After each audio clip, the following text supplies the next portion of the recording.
ಬಂದಿಲ್ಲ ಅಂತ ಬೈಬೇಡಿ ನೀವು. ಸುತ್ತಮುತ್ತ ಗಿಡ ಮರ ಉಳಿಸಿದ್ದೀರ ತಾವು. ಬೆಂಗಳೂರಲ್ಲಿ 40 ಡಿಗ್ರಿ ಬಿಸಿಲು, ಆಚೆ ಹೋದ್ರೆ ನಮ್ಮ ಕೈ ಕಾಲು ಆಫು ಬಾಯ್ಲು. ಊರ್ ತುಂಬಾ ಇದ್ದ ಮರ ಒಟ್ಟೊಟ್ಟಿಗೆ ಕಡಿದು ಹಾಕಿ ಪರಿಸರ ನಾಶ ಮಾಡಿಲ್ವಾ? ಎಲ್ಲ ಗುಡಿಸಿ ಗುಂಡಾಂತರ ಮಾಡಿಲ್ವಾ? ವಾರಕ್ಕೆ 1 ದಿನ 1 ಕ್ವಾರ್ಟರ್ ಕಮ್ಮಿ ಕುಡ್ದು 1 ಮರ ಬೆಳೆಸೋಕಾಗಲ್ವಾ? ಕುಡ್ದಾಗ ಅದ್ರ ಕೆಳಗೆ ಮಲ್ಕೋಬಹುದಲ್ವಾ?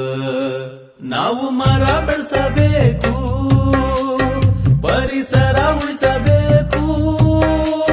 ಸೆಕೆ ತಡೆಯೋಕಾಗ್ತಾ ಇಲ್ಲ.